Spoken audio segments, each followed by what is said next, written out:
Good evening, everyone. Roots Biotech Private Limited welcomes you all.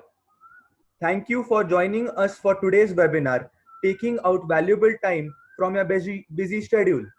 Roots Biotech is one of the leading provider of innovative solutions to various problems faced in the field by veterinarians. Today we are presenting various factors responsible for poor liver function by Dr. Dayaram Suryavanshi, Director, Omega Laboratories. I wish to request you all to keep your microphones on mute, and if you have any questions, please type them into the chat box. Also, we will have time for questions at the end. Dr. Dayaram Suryavanshi, today's speaker, has an illustrious career with varied experience. After completing MBSc Pathology from Bombay Veterinary College, he was associated with the Bombay Veterinary College as a professor for 8 years. He has also taken doctorate in veterinary pharmacovigilance. Dr. Dayaram Suryavanshi has a vast experience of 22 years.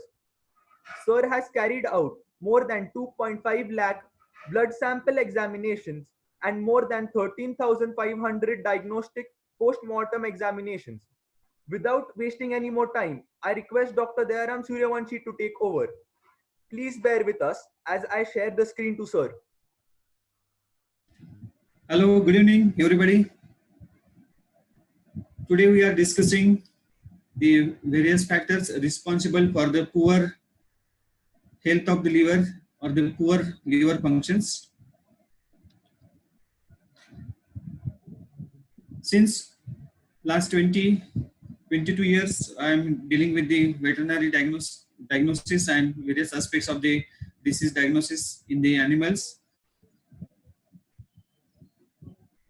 Omega Laboratory is a laboratory working in the rural areas since last 14 years. And as we have conducted about 2.5 lakhs blood sample examination and more than 13,500 postmortems in the domestic animals, and all these are the specifically the diagnostic postmortems. We have collaborations with the various nationals and international companies. We are providing technical supports to them.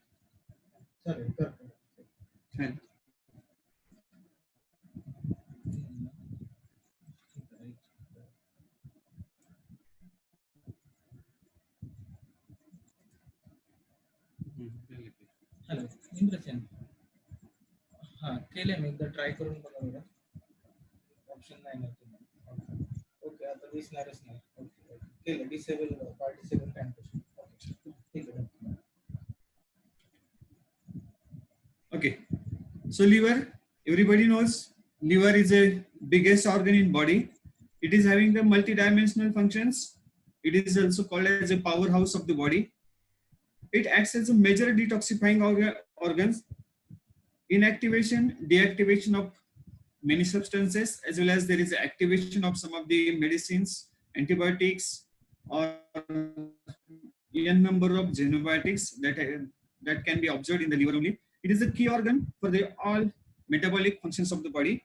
It is highly engaged organ and with the complex structures and functions. So liver is a, we can say, the full-time cook for our body or animal's body. It is engaged in all type of works, and definitely because of the high engage in a different functional activity, it is more susceptible to the different types of xenobiotics, chemicals, and toxins. So that's why the liver is a key organ in body.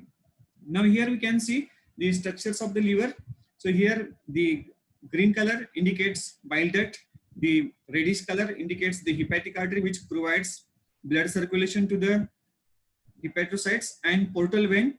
The portal vein carries the blood from the intestines, brings to the liver for the different conversions, metabolisms, and like that the most of the portion of the liver is occupied by the portal veins or the portal capillaries. So this is the structure of the liver. Now here you can see one hepatic lobe is having a just simple differentiation of the different parts of the hepatic lobe.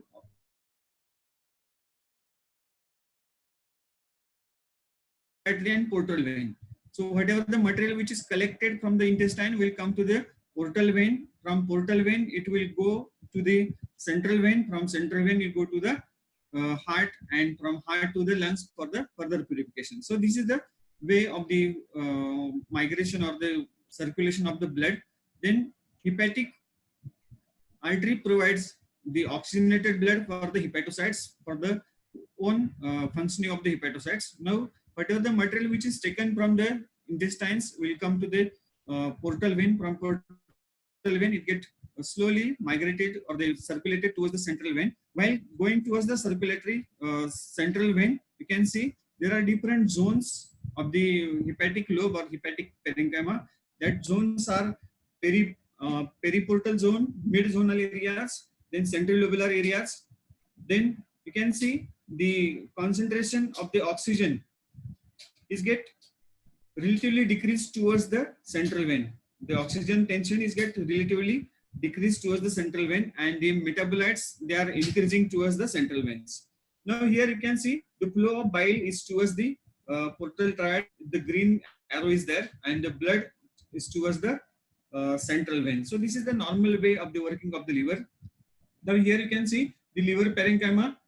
The liver parenchyma is the like this structure. The central veins are there, and these are the sinusoidal space. Through that sinusoidal space, there is a free flowing of the blood from the portal vein to the central vein. And during that, the different metabolic processes are take place. So this is the normal physiological function of the liver. Now, each lobule is having about 1 lakh to 2 lakhs of the hepatocytes in each lobe. These hepatocytes are having the parallel arrangement to each other, and in between two rows of the hepatocytes there is a space that is called as sinusoidal space, and through that sinusoidal space there is a free flowing of the RBCs or the blood. The blood enters in the lobules peripherally via hepatic lobe, arteries, portal veins, then transfers to the sinusoids, interact with and leaves the via central vein. Blood flow through the sinusoids is to the right angle to the axis of the lobe. Then this is a zone, the zonal pattern of, or also called as a acinar pattern, and zonal pattern lobular pattern, acinar pattern. So it's a simple anatomical structures, nothing is much more. Now we'll shift towards the functions of the liver. So there are different functions of liver. The production and excretion of bile is a major function which is required for the different metabolic procedure.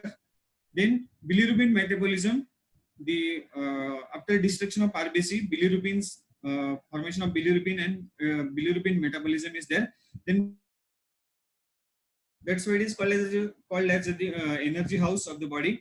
Then lipid metabolism, then xenobiotic metabolism, protein and urea synthesis, and immune functions. So these are the different functions of the liver. Now we can see each and every functions one by one. The first is a production and excretion of bile. The excretion of bile is the main exocrine function of the liver.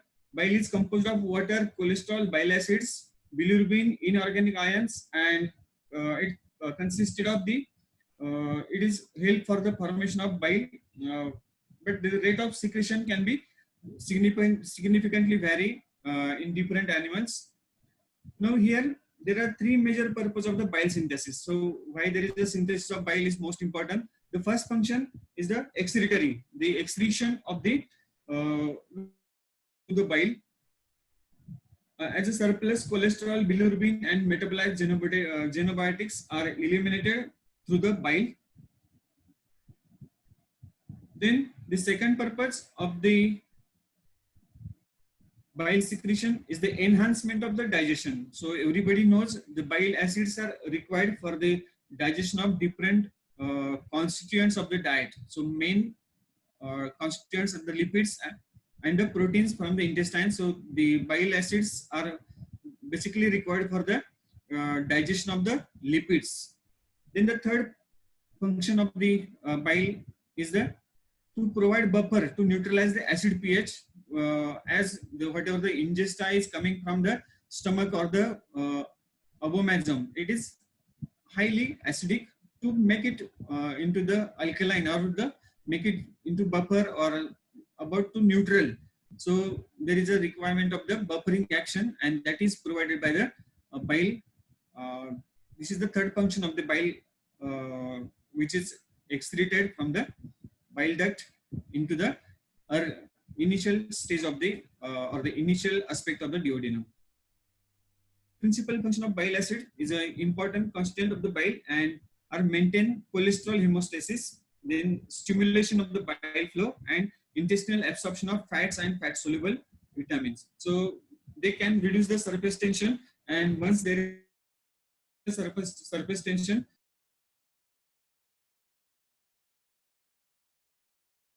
reduction of the surface tension and absorption, metabolize of the lipids. Now next is a carbohydrate. Liver has an important role in a regulation of the plasma glucose concentration. After eating anything, the liver removes carbohydrate. Liver removes the carbohydrate and in the form of glucose and fructose from the plasma, and it store these glucose molecules into the glycogen or fatty acids whenever there is a, and if they are in excess in the liver, the remaining portion of the glucose is converted into the fatty acids, and it will be remain in body as a fat depots in the various parts of body, maybe the abdominal fat, maybe the perirenal, pericardial, epicardial, everywhere it accumulates as a fat. So in periods of need, whenever there is a requirement of the energy, so this glycogen stores get depleted by process of the glycolysis, and if it get exhausted, if the glycogen stores are get exhausted, then there is a again utilization of the lipid sources, that is a gluconeogenesis, or by the procedure the process, it is called as a gluconeogenesis. So these are the another functions which has been carried out by the liver during the carbohydrate metabolism. Then production of energy by oxidative phosphorylation and beta oxidation of the fatty acids in the hepatic mitochondria is used in sustained activities of the hepatocytes. So it is another function of the hepatic mitochondria to produce the energy in large amount. Then lipid metabolism, the liver plays central role in the lipid metabolism. It is involved in the production of and the degradation of plasma lipids such as cholesterol, triglyceride, phospholipids, lipoproteins. Then cholesterol is synthesized, secreted, and degraded by the hepatocytes. So if the excess is there or if it is required more, so all the functions related to cholesterol has been taken by or conducted by the liver. Hepatocytes can synthesize fatty acids whenever energy levels are high, and they can be oxidized to the fatty acids as and a source of the energy whenever it is required. Means whenever there is anorexia or there is a low energy balance, in that case, or the gluconeogenesis takes place and the fat depots get utilized. Then xenobiotic metabolism, it is another function of or the chemical detoxification activation that come under the xenobiotic metabolism. So as everybody knows, whenever we are giving some drugs, antibiotics or the n numbers of medicines we are giving by any route, maybe parenteral, maybe the oral route, they has to go to the liver for the further activation. Some of the drugs get activated and they will be converted into the active form, and some of the toxic substances will go to the liver, may convert into the some of the active toxin, and some of them get detoxified. So these are the under the metabolism of the xenobiotic.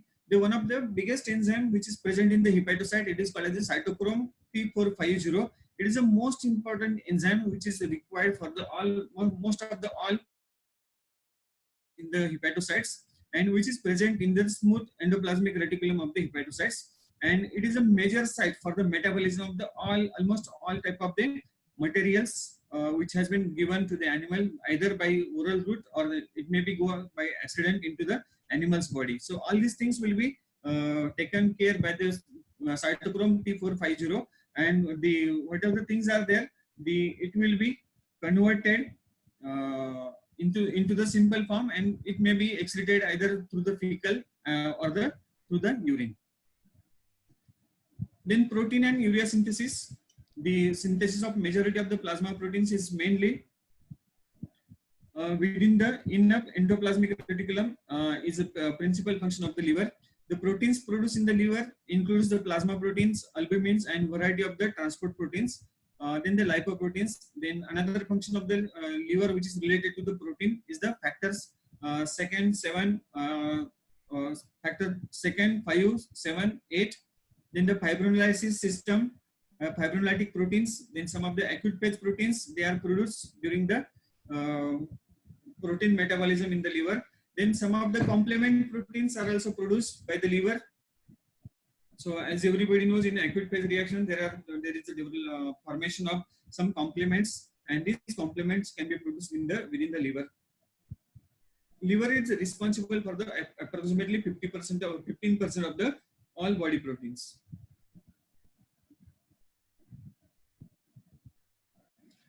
The liver is also a principal site of the ammonia metabolism. Ammonia is a highly toxic, and it is generated through the catabolic activity of the amino acids. Metabolic conversion of ammonia into urea, a far less toxic compound. So urea is a far less toxic compounds to the body, and it is easily get excreted through urine or through the fecal matter. Whenever it is degraded, ammonia is get degraded or converted into urea, and it will be excreted into the urine, and it will be once it get absorbed in blood, it will be called as a blood urea nitrogen. And once it is excess of the blood urea nitrogen is there, the some of the nitrogen or the urea is get excreted through the urine. So these are the another function of the liver. Then immune system or the immune function of liver. The liver plays a very important role. As everybody knows, antibodies are made up of the proteins, and for the optimum concentration of proteins, the functional ability of the liver should be optimum. So liver has significant immune function. So it involves systemic local mucosal immunity. Hepatocytes participate in the response to the systemic inflammation through the synthesis of the many acute phase proteins. So as we have discussed earlier, during the acute phase reaction or during any fever, there is a synthesis of the many acute phase proteins that includes the serum amyloid A proteins, C-reactive proteins, then the different complements. All these proteinous structures are formed within. Then approximately 10% of the cells of the liver belongs to the adaptive immune system, and that includes the B cells, T cells, or the innate immune system, that is in Cooper cells, that is in naturally observed macrophages within the hepatic parenchyma. So along with that Cooper cells, natural killer cells, lymphocytes, and natural killer cells are present in the hepatocytes, or the specifically in the portal triads. Compared to the other organs, the liver is particularly enriched with the large number of these innate cells, or the NK cells, we can say, innate immunity cells. Likely, this will result into the, because whatever the material which is taken from the gastrointestinal tract is directly come to the liver, and to combat with the foreign material, the active immune system is must in the liver. So that's why liver is having the large amount of the natural killer cells, then the Cooper cells, which can deal with the different foreign particles or the foreign antigens which are absorbed from the gastrointestinal tract, and because they are directly come from intestine to the liver, there is no other option to the portal circulation, so directly it will come to the liver, and liver has to take care with the help of all these immune system or the immunological cells. The liver contains the large amount of the pool of mononuclear cells, mononuclear phagocytic cells, and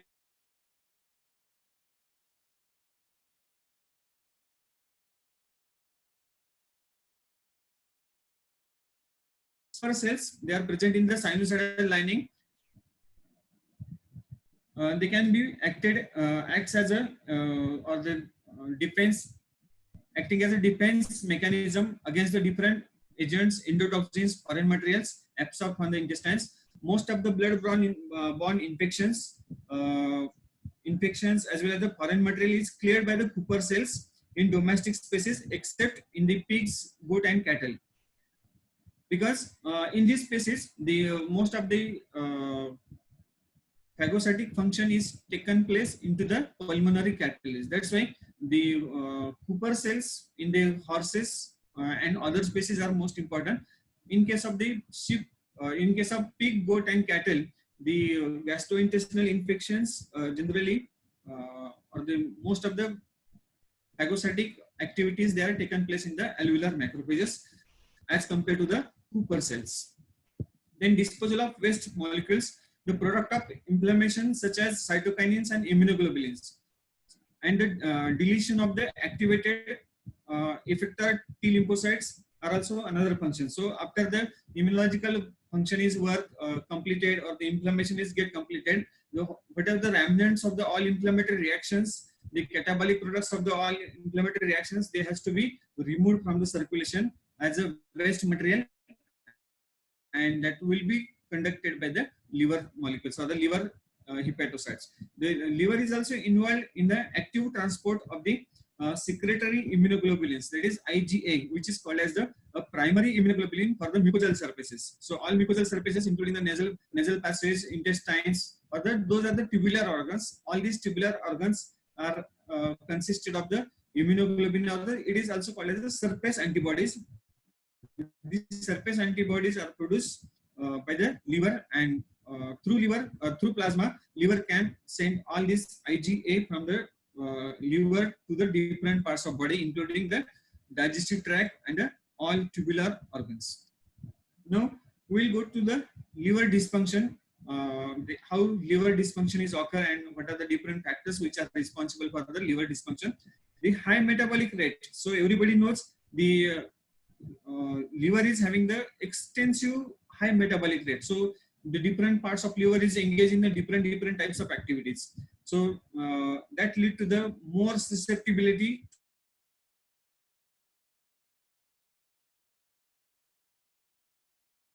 necrosis. And one of the good thing is that the liver is also having the very good regenerative power also. So though it is very susceptible to the different type of xenobiotics, different types of metabolic activities, and very susceptible to the degeneration, and simultaneously liver is having the very good active or the very good type of regeneration activity. Then hematogenous route of the infection tends to cause a random multifocal distribution of the lesion. So whatever the infections, maybe metritis, mastitis, or any abscess is there, so from the blood, this type of infection may lodge into the liver and will cause definitely the multifocal necrosis, multifocal. Usually the bacterial infections, that bacterial infection generally come from the bile duct, that is ascending type of infection from intestine to bile duct and bile duct to the liver hepatocytes, and definitely it will cause the different types of the hepatic dysfunctions. Then liver injury should also characterized by the pattern involved. So there are different patterns of the hepatic injuries are there. So that patterns includes multifocal, or also called as random, then zonal, one zone is affected, then massive, so extensive. Massive means extensive. Then type of inflammatory cells. So depending upon the which type of organisms are involved, which type of infection is there, the neutrophils, maybe lymphocyte, plasma cells, eosinophils, or macrophages, depending upon the type of cells involved, there are variations in the pathology of the liver. Then evidence of necrosis or fibrosis, the severity of this process, evidence of the regeneration and presence of an etiological agent for a longer period. Say for example, some abscess is there, or the tubercle type of reaction is there. So tuberculosis organisms can present in that particular area for a longer period. Fasciola hepatica can be present for the longer period. Then some abscess, foreign bodies may be come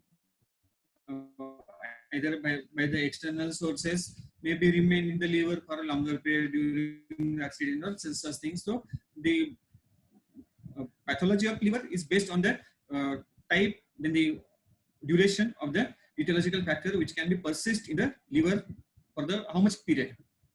Then ways of hepatic injury, how hepatic injury is affected, or how the hepatic injury observed. Metabolic bioactivation of the chemicals via cytochrome P450 to react to reactive species. Then stimulation of autoimmunity. So there are chances of there is a stimulation of autoimmunity. Then stimulation of the apoptosis. So sometimes there is a stimulation of apoptosis by some of the xenobiotics, some of the chemicals that lead to the activation of the apoptosis, and slowly there is a regression of the size of the liver by apoptosis. Then disruption of the calcium homeostasis leading to the cell surface, then blebbing and lysis. So whenever there is a disturbances in calcium homeostasis, there is a formation of blebs, or we can say a small blisters are observed on the hepatocytes, and after that there is a lysis of the plasma membrane of the hepatocytes, and finally that lead to the death of the cells. Then canacular injury. Some of the xenobiotics or some of the chemicals, they will not cause much more damage to the hepatocytes, but they will cause the damage to the canacular surfaces or the bile duct especially.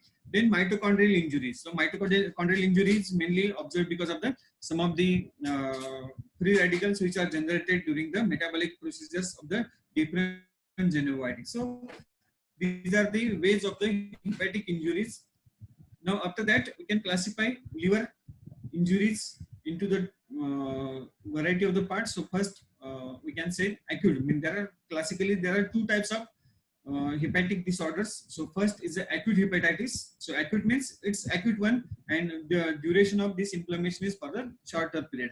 So inflammation of the liver parenchyma is termed as hepatitis. There would be the acute hepatitis, and acute hepatitis is characterized by the inflammation of the inflammation, then hepatocellular necrosis, and there are increased chance of the apoptosis of the infected hepatocytes. The proportion and the type of inflammatory cells involved, it varies depending upon the types of the inflammatory agent involved in the inflammation. Then it is also depend upon the host response and the stage or age of the lesion. So if the lesion is a newer one, the neutrophils will be predominant, and if the older type of lesions are there, the mononuclear cells or the lymphocytes and macrophages will be more in that particular region of the affected parts of the liver. Then characterization of the type of inflammation is usually required microscopic evaluation. So just by looking towards the clinical signs, we cannot say that this is acute hepatitis or this is chronic hepatitis, but for that you may be, for the classification of hepatitis, we should go for the microscopic, but it is in the field level, it is quite impossible. So that can be observed or that can be done after the doing the postmortem and the collection of the samples for the histopathology. Then we can say there was the acute hepatitis, and because of that the animal may die. It may require for some time, but in field condition it is quite difficult to say acute hepatitis or chronic hepatitis based on the just only clinical. So we will discuss that thing later on. Now in acute hepatitis, that can be observed because of the bacterial protozoal infection. Neutrophils are accumulated in response to the usual chemotactic stimuli. So in case of any acute inflammation, there is a first line of defense that will be come into the circulation. That is nothing but the neutrophil. So neutrophil will be accumulated into the sites of infection, and further complications can be observed, and acute inflammation may convert it into the chronic inflammation later on. So you can see some of the pictures of the liver. Acute inflammatory reactions can be observed in the liver. There is a swelling of the liver. If you see the margins, they are the swollen margins, the round margins. You can see the pinpoint hemorrhages can be observed throughout the structures of the liver. You can see the same liver at the back side. You can see the inflammatory reaction can be takes place throughout the lobe of the liver. Now, etiology for the acute hepatitis. So everybody knows the etiology of the acute hepatitis is the bacteria, viruses, parasites, toxins, and chemicals. So these are the simple etiological factors. Now, most of the times the acute hepatitis will be converted into the chronic hepatitis. So this is the result of the persistent stimulation by the antigens. There is a persistent stimulus of the antigens. In the absence of such stimulus, inflammation resolves rapidly. If the stimulus are absent, then liver will become normal. But if the stimulation remain, then the acute hepatitis will be converted into the chronic hepatitis, and it is characterized by the fibrosis, accumulation of mononuclear cells. Then that includes the lymphocytes, macrophages, plasma cells, and frequently there are chances of the regeneration. Neutrophils often present in the chronic inflammation in case of unresolved hepatitis. In case of the unresolved hepatic inflammation, such as which is characterized by some form of the infections like the ICH, infections canine hepatitis, or the canine chronic hepatitis, we can say. Then proportion of the distribution of each of these elements varies with the initiating causes and host response. Local variation within the liver can be observed in the chronic hepatitis.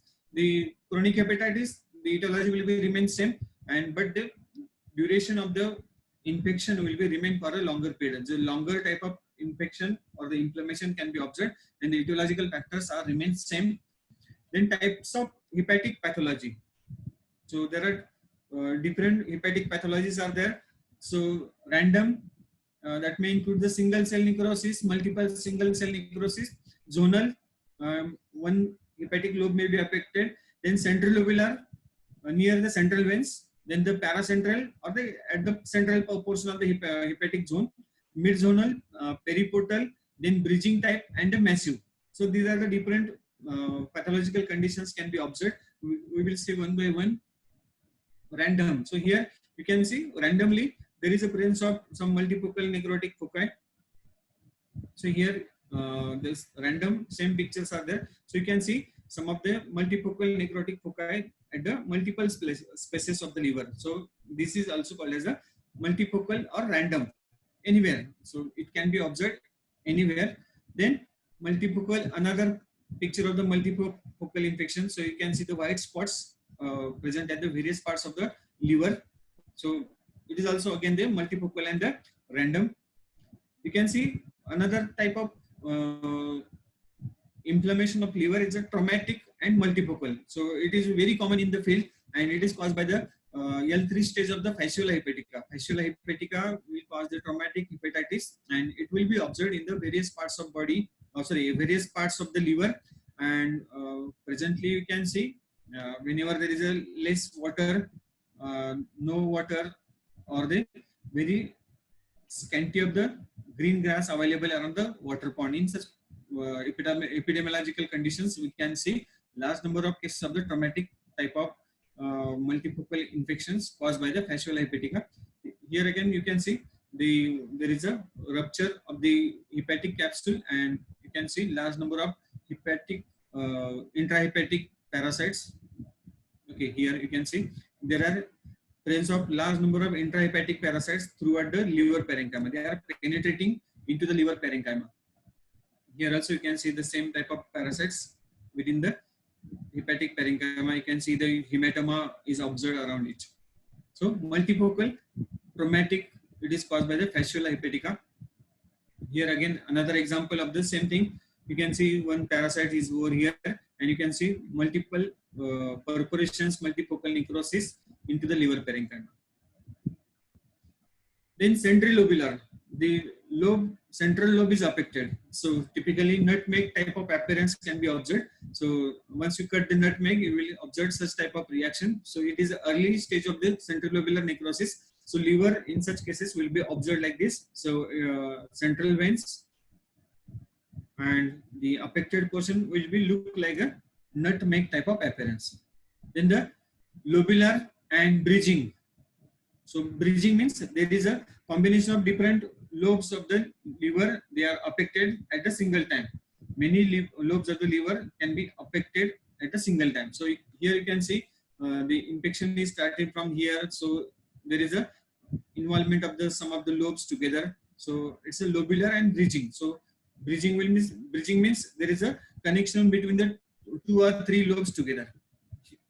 Okay, it's a picture of the central lobular. Here you can see central vein is affected, and the areas around the central vein or get necrosed. So this is called as a central lobular necrosis or central lobular hepatopathy. Then paracentral.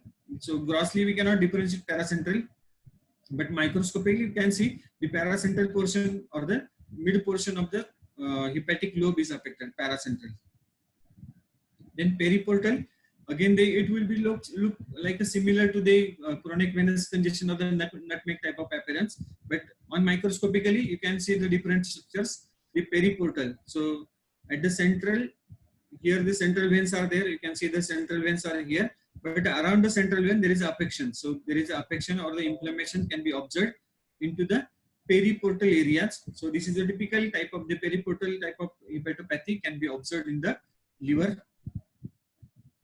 Then mid-zonal portion. So you can see the surface of the liver, it's quite granular and a rough surface is there. And microscopically, you can see there is a acute inflammatory reactions around the zone, mid-zone. So here you can see the periportal, it's a central, and here is the inflammatory reaction can be observed in the mid-zonal portion of the hepatocytes or the hepatic lobe. Then bridging, grossly bridging will be look like this. So multiple areas, pale areas we can say, multiple pale areas of the necrosis can be observed. Again the same, some another picture of the bridging, you can see the liver and multiple areas it get affected. So if you see carefully, very small lobes of the single lobes, and you can see the bridging or the diffuse type of reactions can be observed. So here bridging will be look like this. There is a mixing of the 2 or 3 lobes together. So this one lobe, second lobe, third lobes, it get combined and it will cause the bridging type of inflammatory reaction, bridging type of necrotic changes. They are observed in the within the hepatic lobes or many hepatic lobes. Then massive. The massive includes the extensive inflammatory reaction, extensive necrotic reactions can be observed into the liver parenchyma. You can see the large areas of the liver is get affected. So it is massive one, and the histologic of the massive will be like this. Extensive inflammatory reaction, extensive inflammatory cells, they are involved, and that lead to the multiple necrosis or the diffuse necrosis into the liver parenchyma. Then fibrosis or the chronic hepatitis, fibrosis and the chronic hepatitis. So here you can see the surface of liver is not even. So it is also called as a early fibrosis, or the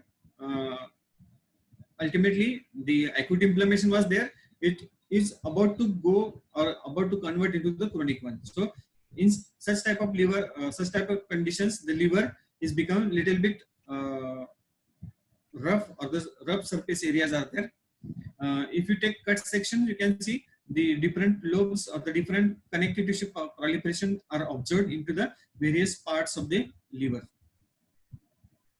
The same thing is here. You can see the fibrous connective tissue proliferation, and histologically we will observe the proliferation of bile ducts somewhere and connective tissue proliferation. So these are the characteristic feature of the chronic inflammatory reaction of the liver. Then bile stasis is another problem generally observed into the animals. So you can see the huge enlargement of the bile duct, or it is almost 50% of the 40% to the weight of the liver. Then jaundice and fatty changes. So simultaneously you may see both together, jaundice or fatty changes. You have to cut this section of the liver and you will get the fat droplets on the blade of the your scalpel or the scissor. Then bile retention, you can see bile stasis in some of the conditions, and you can see in case of jaundice, bile stasis will be there. So within the hepatocyte or the sinusoidal space, you can see there is a presence of large number of the or the large amount of hepatic or the bile. Then grossly you can see the extensive yellow discoloration of the liver. Then the same thing is cut open over here. Then again the jaundice will be look like this: extensive inflammatory reaction, extensive yellow discoloration of the liver will be observed. Now we're coming towards the common field problems. Those are observed in the field which lead to the liver dysfunction. Now here, E. coli, Salmonella, Leptospira, Clostridium species. So these 4 species of the bacteria, they are responsible for the extensive inflammatory reaction in the liver in a various species of the animal. No doubt other species are there, but these are the very common, and as we are dealing with in the field conditions, these are the very common and commonly observing organisms in the field.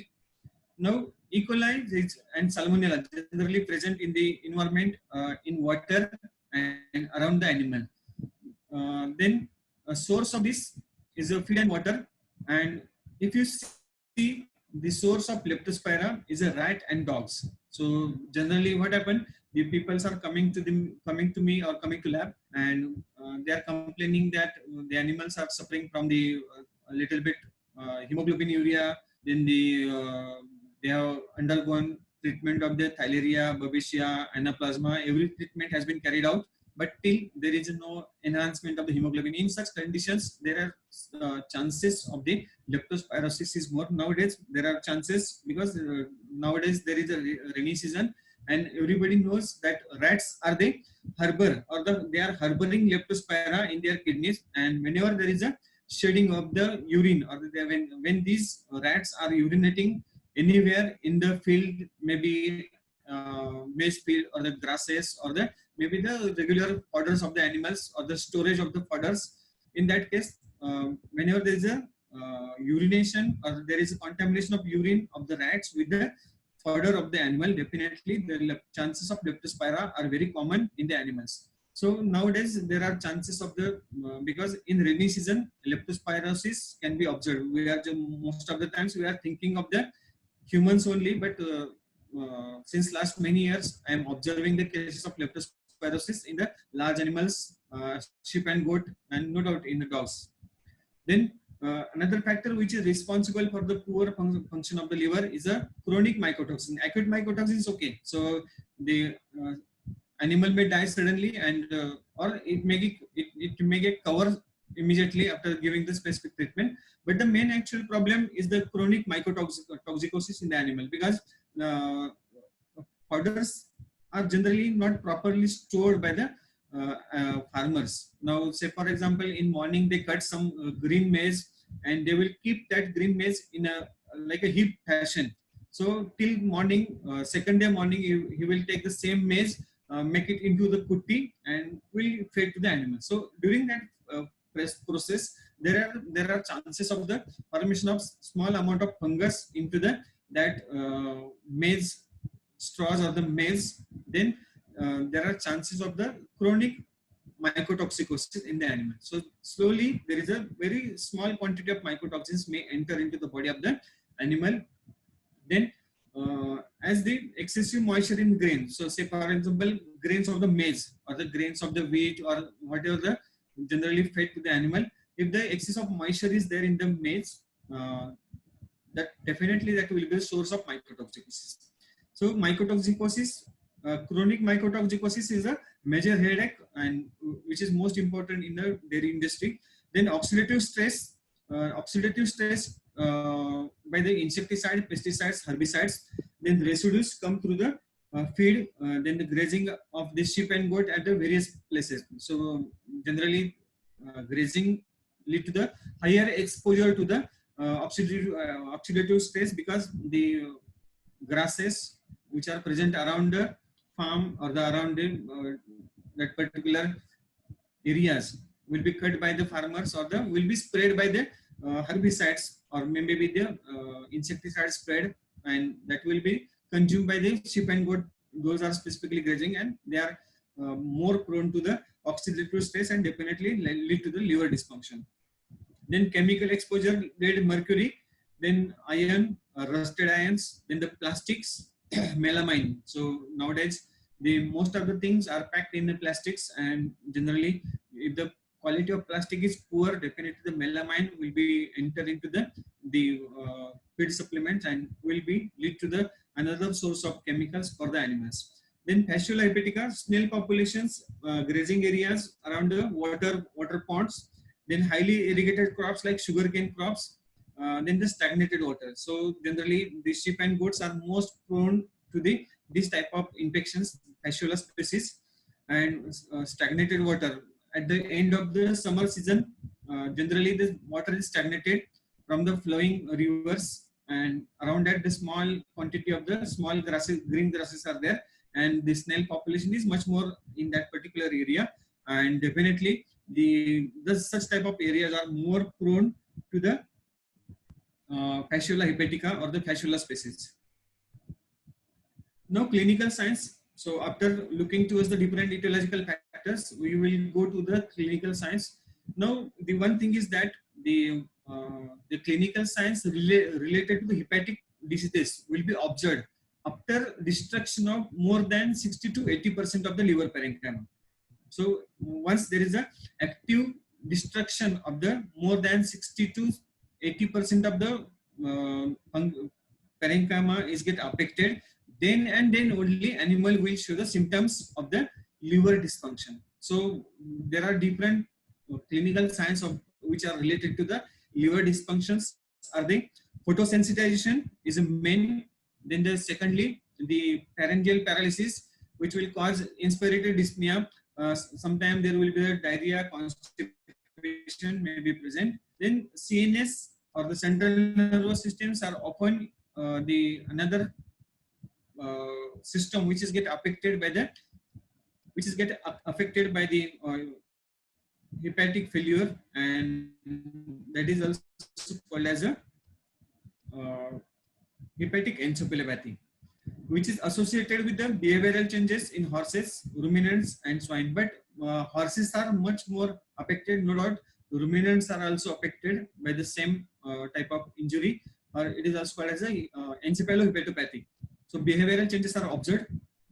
Then severity of the hepatic encephalopathy often reflects the degree of hepatic failure, but does not differentiate between the acute or chronic liver failure. So just looking towards the clinical science, we cannot say that this is acute hepatic failure or this is chronic hepatic failure, but we can say this is the hepatic encephalopathy, maybe due to the acute or chronic liver failure. Then signs of hepatic encephalopathy ranges from non-specific depression, lethargy, head pressing, circling, aimless walking, dysphagia, ataxia, dysmetria, persistent yawning, pica, increased friendliness, then aggressiveness, seizures, and coma. Now, these are the different clinical signs that can be observed. So, one of the clinical signs that is called as a dysmetria. So, dysmetria means the metra means the meter or the centimeter, or we can say the distance. Dysmetria. So, dysmetria means if you keep some food to the animals or the water to the animal, animal is not able to judge where the water or where the food is exactly kept for him. So either he may go towards the other beyond that utensil or material, or that animal can go before or after, or after that or before that, means the distance. The animal is not able to judge signs that can be which is observed because of the hepatic damage or hepatic failure. Then laryngeal or pharyngeal collapse with a loud inspiratory noise and dyspnea. That is also another factors which can be observed into the hepatic failure.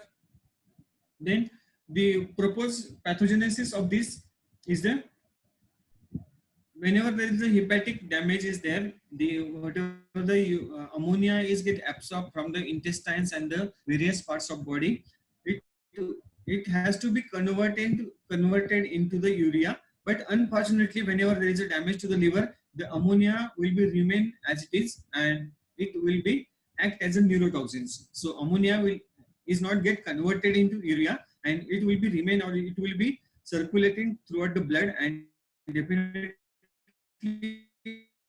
it will cause the neurotoxins. So that will alterations in monoamine neurotransmissions, and specifically serotonin and tryptophan neurotransmitters. And another postulation is the sudden hypoglycemia. There is a sudden hypoglycemia can be observed into the brain tissue, and that is another factor which is responsible for the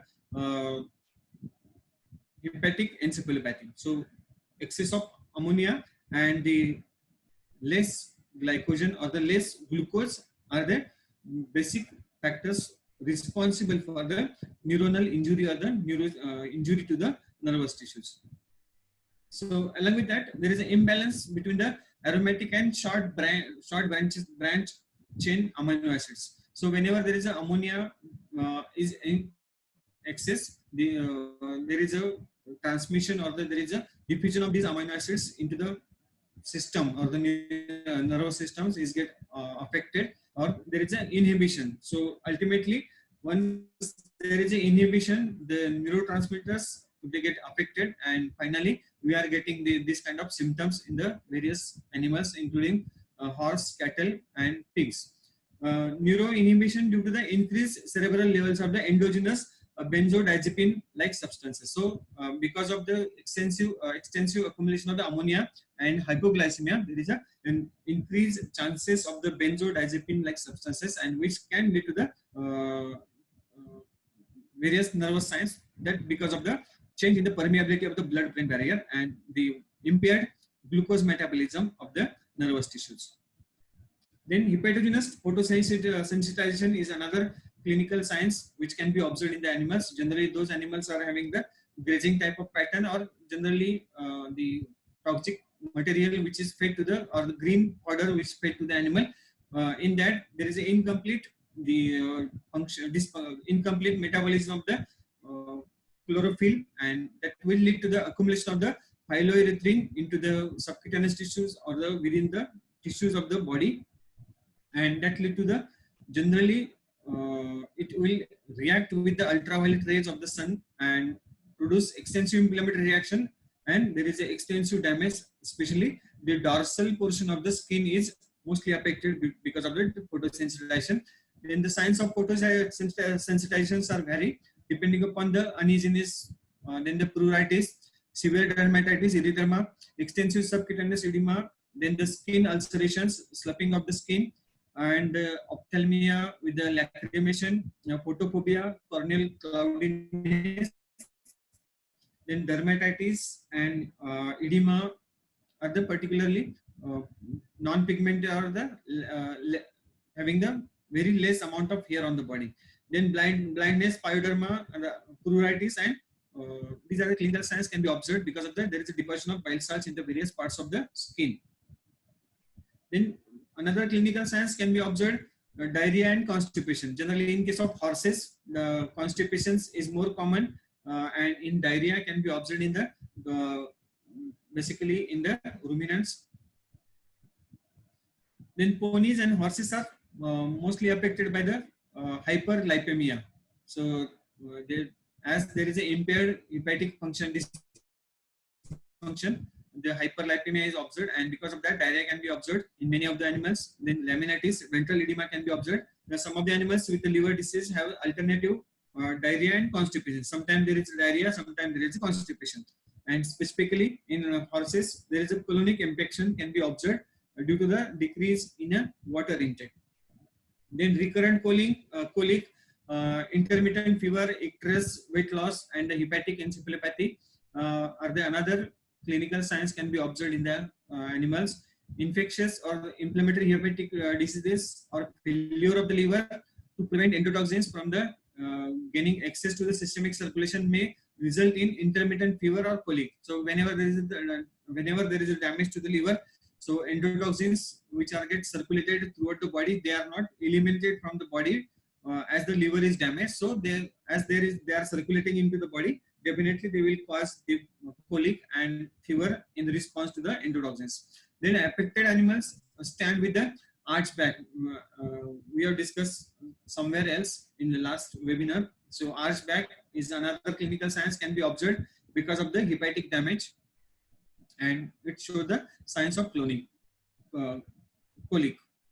In ruminant, pain may be localized. So animal may show arch back, but you can palpate the animal specifically at the right side, and you have to palpate at the near to the ventral lateral aspect of the right side of the abdomen, and you can see on the putting or on the palpation, you can see the pain is there to the animal.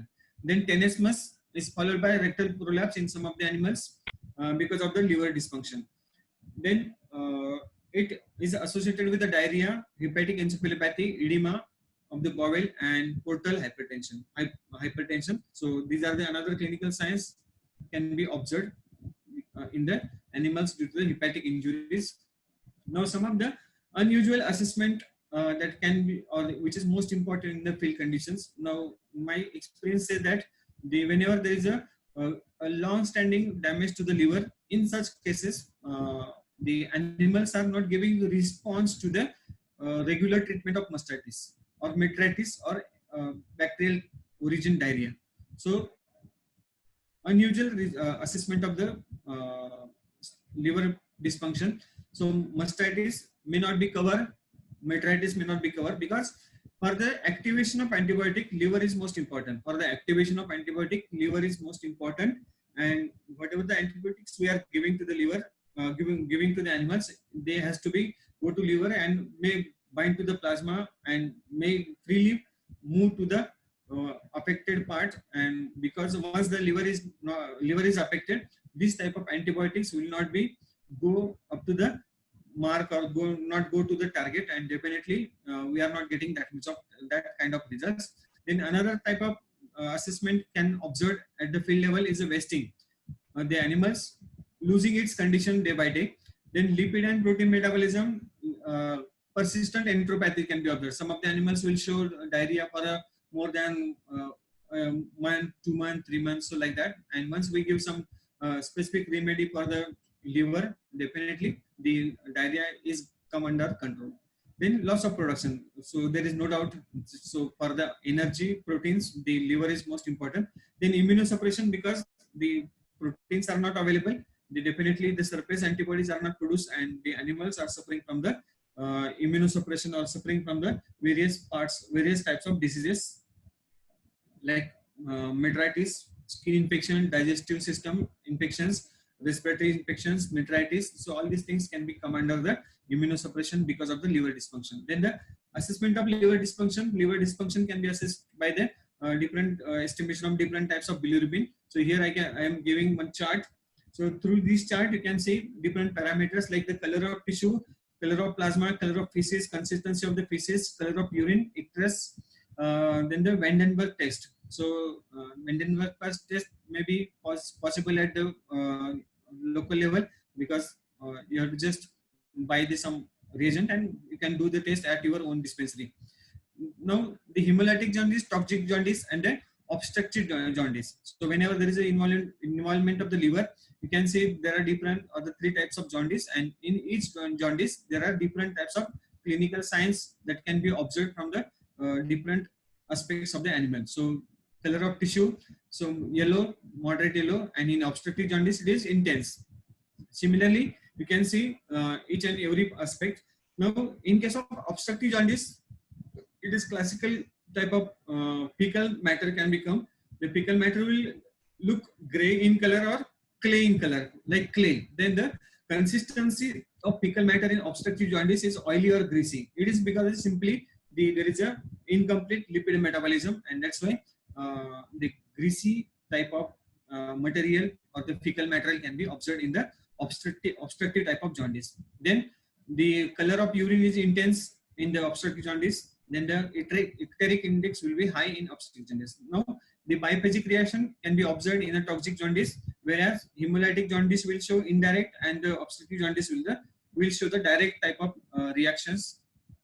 Now another estimation of the hepatic dysfunction will be the SGPT.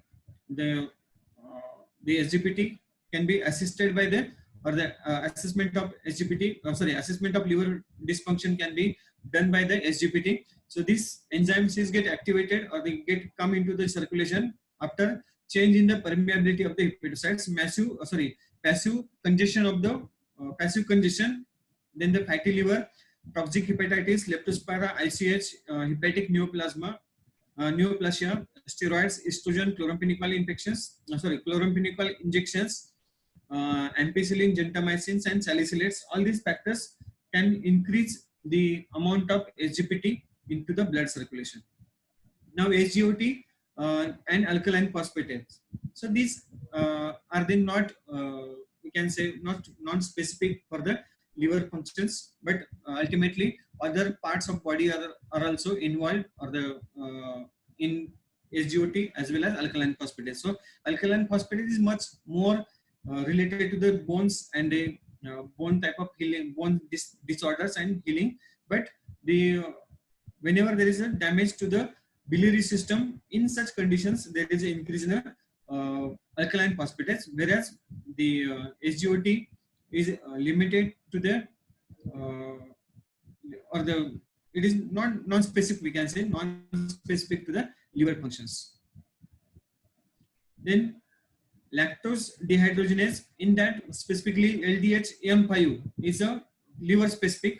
Then the sorbitol dehydrogenase, it is a liver specific. Then glutamate dehydrogenase, it is also the liver specific type of enzymes which is responsible for the directly responsible for the liver dysfunction. Then arginase activities is most important in horses. Then the total protein and albumin, these are the laboratory assessment can be done into the laboratory for the identification of the different aspects of the liver dysfunction. Then other tools, you can go for the other tools that includes the scintigraphy, ultrasonography, radiology. Then the liver biopsy, postmortem examination in bigger flock. If the say for example sheep and goats are affected, then you can go for the postmortem. Then you have to correlate the history, clinical science, serum enzymes, and the other laboratory findings from the USG or the radiology. Now, after that, we should have the approach for the specifically encephalopathy. Other diseases, they are generally you can assist by the or the assessment of the hepatopathy can be done with the help of laboratory.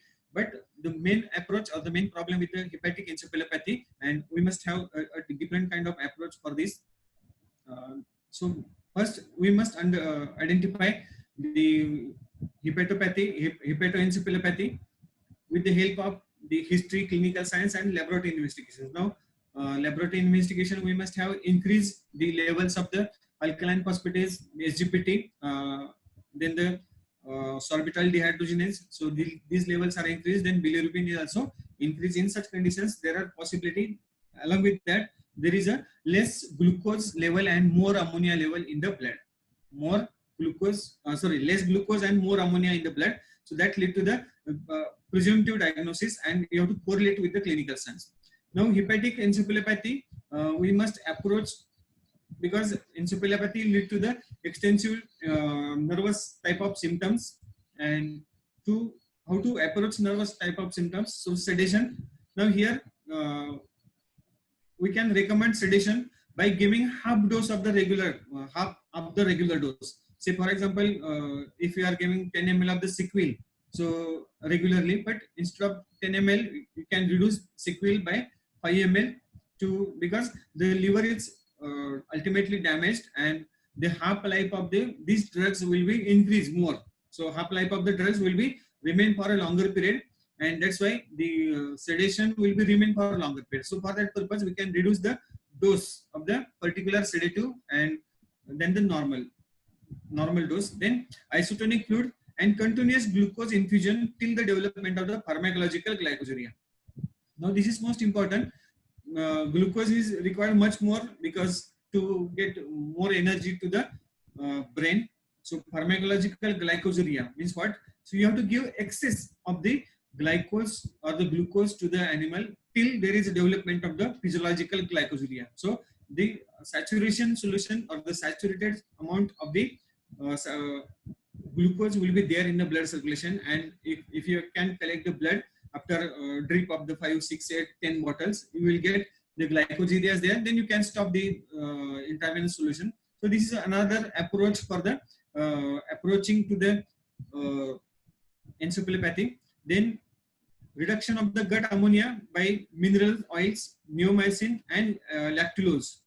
Then another approach for the diet means you can continue with the treatment once the hyperglycemia is there, pharmacological glycosuria is there, and after that there is a you can stop this solution, and then you can give some of the material which lead to the reduce ammonia production, mineral soils, oral neomycin, lactulose. Then you can give adequate but less amount of proteins, then less salt and fat. So after this, animal may calm down and the nervous science may subside, but not eating properly. So in that case, whenever we want to give diet to the such animals, that diet must have adequate amount of protein but less. Then salt and fat should be less. Then small quantity of the linseed oil, linseed meal and soya meal should be there. Then hay of the sorghum, alfalfa, bran, then the legume hay can be given. Vitamin A, D3 and K should be given. Then polyionic fluids, dextrose, potassium chlorides should be given by oral route. Then nasogastric or orogastric intubation. So it's specifically in case of horses, it is generally carried out. So nasogastric or the orogastric intubation, if horse is not taking food, then you have to give external medication or the liquid type of medications to the animals to start some activity of the GI tract. Now, the another remedies after this, so to maintain the normal function of the liver is you must have some potent type of drugs which can have the active liver protective activity, and another herb is called as a silymarin. Then along with silymarin, you must have some antioxidants. Then toxin binders must be there to deal with the day-to-day toxic effects of the green powders. Then gut health by competitive exclusion. Now, gut health by competitive exclusion means what?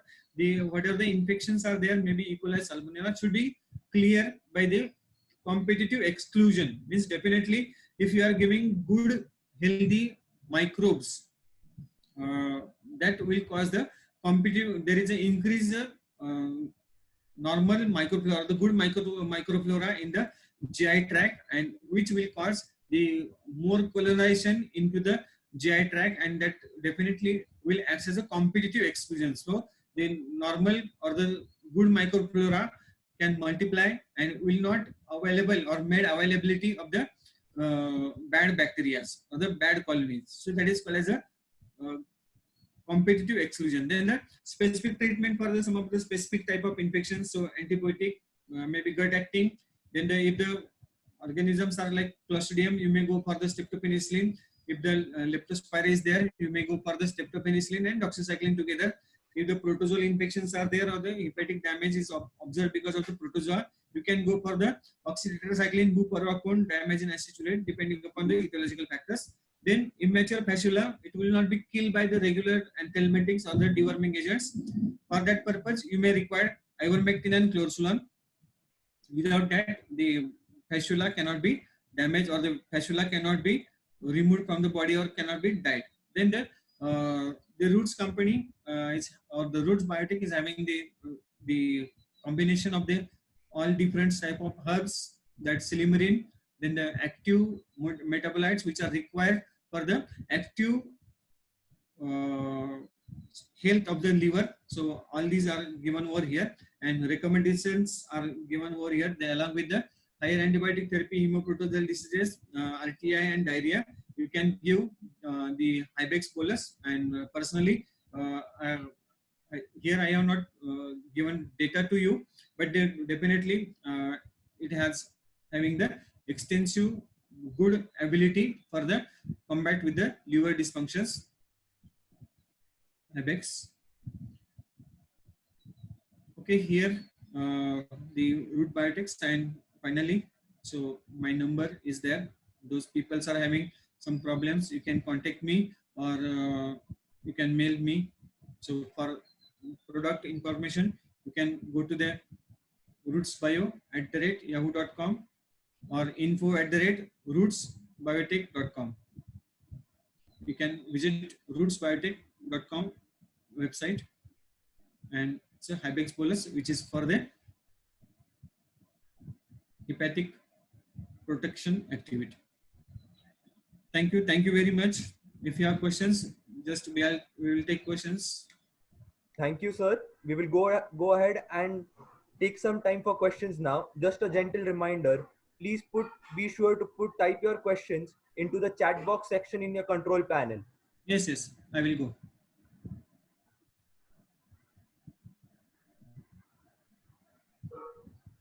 Sir, we have a few. One question is there. Is there any field test is available to detect the liver dysfunction at the field level? So definitely, regular biochemistry analyzer will able to detect the liver dysfunctions. So AGBT, AGOT, total proteins, then the bilirubin you can do at any laboratory, because it's a same. The enzymes are same for the animals and human beings also. So at field levels, you can go for the enzyme activity or the enzyme test. Then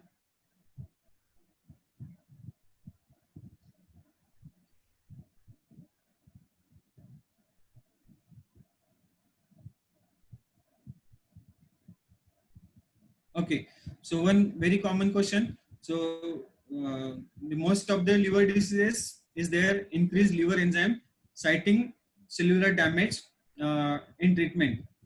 In treatment aspect, we are giving liquid liver tonics. What is the mechanism of action of these tonics? However, they work, and do they are help in all types of liver damage like parasite, drugs, toxicity, etc.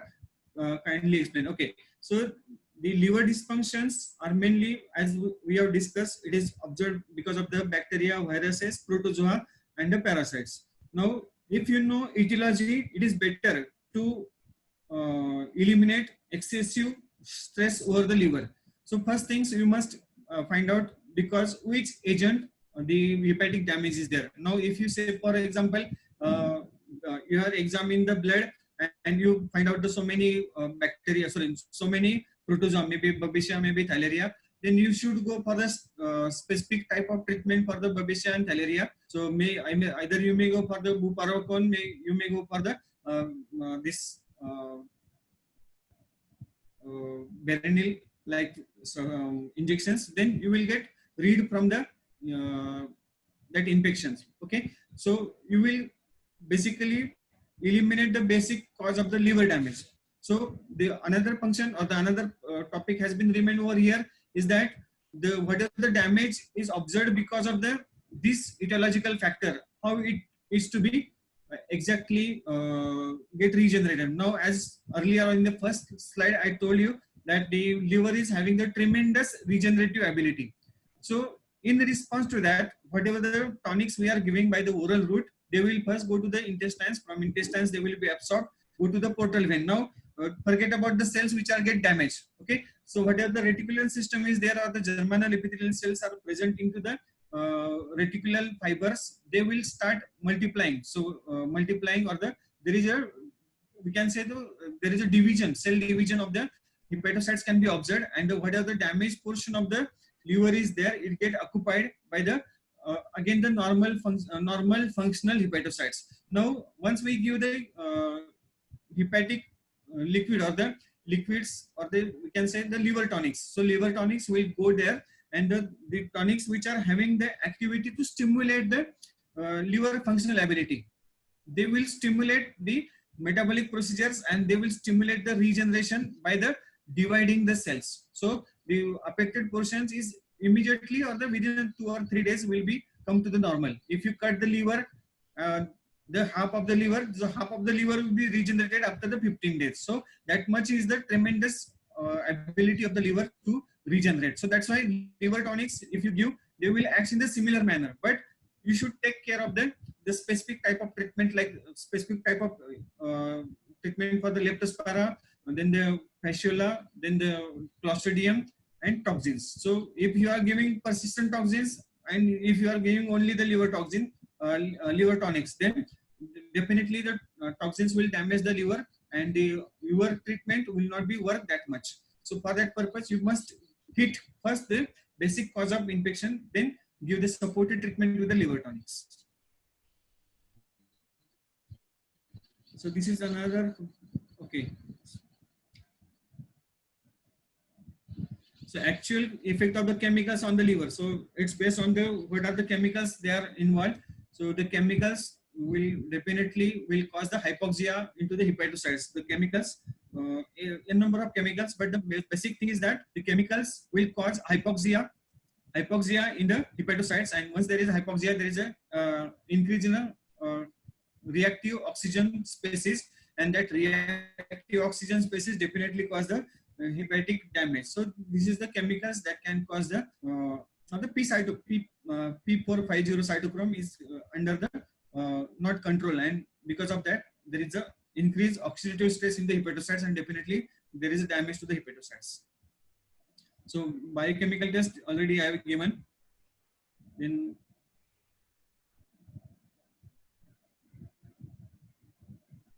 okay, so prolapse of rectum, how can we correlate? So basically, just not looking towards the clinical signs, we must have some laboratory diagnosis with you. So by giving all type of treatments, if it's not getting reduced, then you should shift yourself towards the, you can say that this could be the because of the liver damage. But along with that, you must have some data with you, laboratory data with you. Based on that, you can say this prolapse of rectum is because of the liver damage. The same basic thing is that more accumulation of ammonia into the spinal cord, and because of that there is a loss of the tenesmus. Tenesmus means the involuntary movement of the rectum. So once there is accumulation of more ammonia into the spinal cord, definitely the control over the terminal portion of the spinal cord is not there, and that's why there is a prolapse. So you have to correct the tenesmus or correct the ammonia level by giving the salines, isotonic salines, and no doubt the hepatic protectant and glucose should be given more, and you can able to control this. But if this long-standing prolapse is there, and if it is permanent, then there are very less chance of the recovery of the animal, because the most of the spinal nerves get damaged, and as we know, once the liver, once the nerves are get damaged, definitely there is no regeneration power.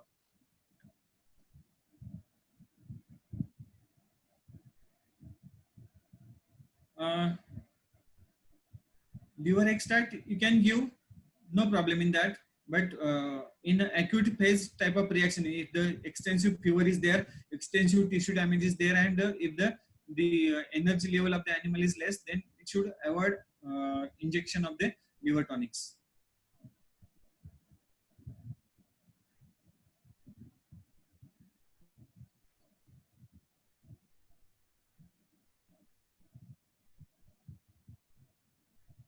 Okay, one question: how overcome inappetence? So inappetence, basically, you can either you go for the laxative, means the clinical signs you must know.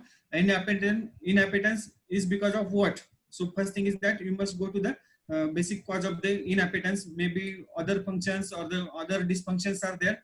Along with that, you must have some laboratory report. So give specific treatment, maybe bacteria, maybe virus, or the protozoa, and along with that. But simple indigestion is there, or simple inappetence is there. Please check for the change in food or other things, and if everything is normal, then you can give some laxatives, you can give the liver tonics, and definitely the bolus like Hybex will give a better result to you. Then Silymarie containing liver tonics superior over the other liver tonics. Yes, definitely the Silymarin is a potent hepatoprotective type of activity, so it's always better to give Silymarin than the other.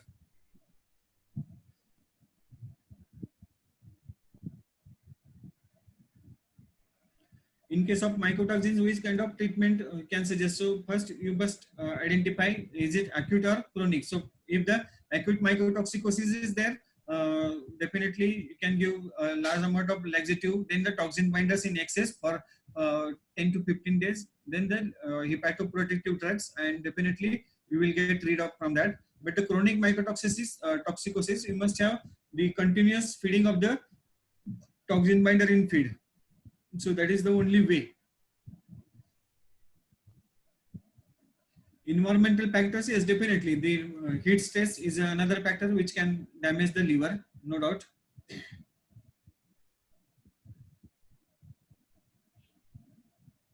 Yes, prolapse we have discussed. So in that case, ammonia levels is a ammonia level is most important in such case.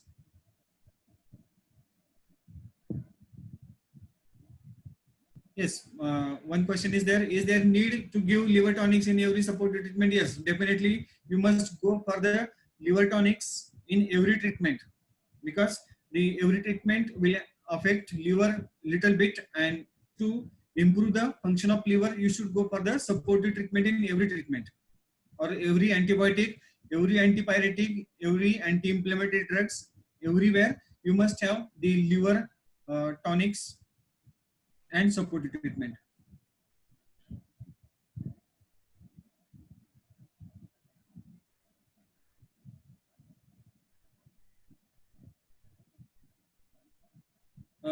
One question: the diarrhea is there in liver dysfunction in horses. It's not like that. So you can see constipation also there in the liver dysfunction in horses. So because the bile acids are secreted in excess, there is change in osmolality of the intestines, and there is a excess of water will be there in the intestines. There is a less absorption of the material, and that lead to the change in the osmotic pressure into the ingesta of the intestine, and that will increase. So pressure. So once there is a more pressure into the lumen of intestine, that will increase the peristaltic movements, and ultimately that lead to the diarrhea. So the liver dysfunction lead to the poor lipid metabolism because of the excretion of the less excretion of bile. Poor metabolism is there. The undigested, unmetabolized products are there in the intestines. There is change in osmotic pressure of the intestinal contents, and ultimately there is a increased peristaltic movement due to the pressure, and that lead to the diarrhea. Okay, so yes, any kind of metabolic activity into the body, maybe the respiratory alkalosis, general alkalosis, and then the ruminal acidosis, ruminal alkalosis, then the general acidosis, then the respiratory acidosis. So all these type of things are responsible for the liver dysfunction. There is no doubt, because ultimately there will be a change in the pH of the blood. Once there is change in pH, there is accumulation of more ammonia, and more ammonia is accumulated. The liver is not able to cope up with the excess of ammonia, and definitely there is a liver damage can be observed.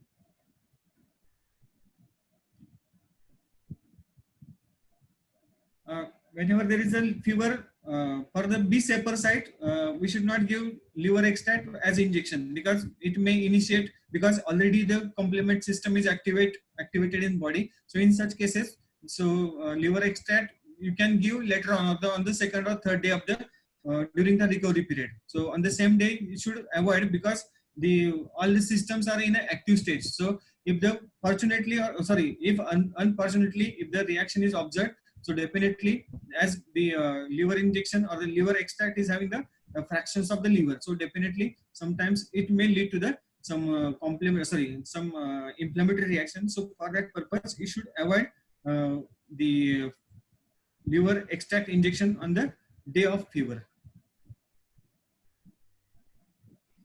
Which type of toxin binders? Aluminum silicates and its compounds are there available in the field. On the regular basis you can feed it. Okay, so I think I have given the all okay, fatty liver syndrome in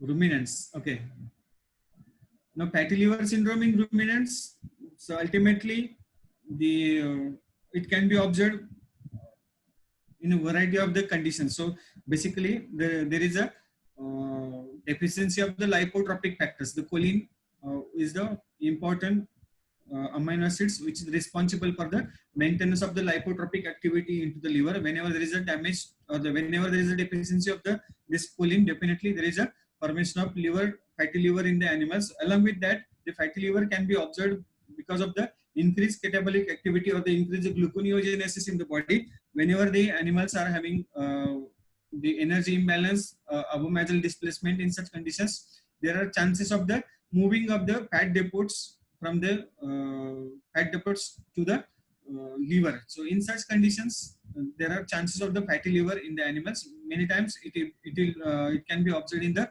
ketosis also. So or the ketosis is occurred because of the fatty liver. So there could be the vice versa. We can't say exactly, but the main thing is that there is accumulation of the fat into the liver tissue, and it may be because of the deficiency or the excessive production from the or the excessive accumulation into the various parts of body, and some of the toxins which can lead to the accumulation of the fatty changes into the liver.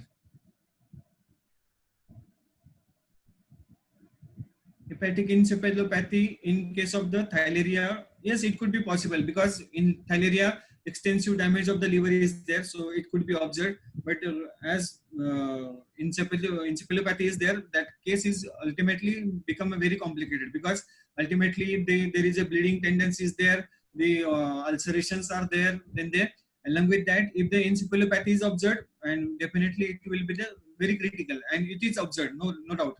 It can be observed in the theileriosis. Thank you, Dr. Suryavanshi. Thank you very much. It has been a very informative seminar. Yeah. So thank you, everyone. We appreciate you being here. Okay, thank you very much. Hope to see everyone again soon. Yeah, right. Thank you all. Thank you.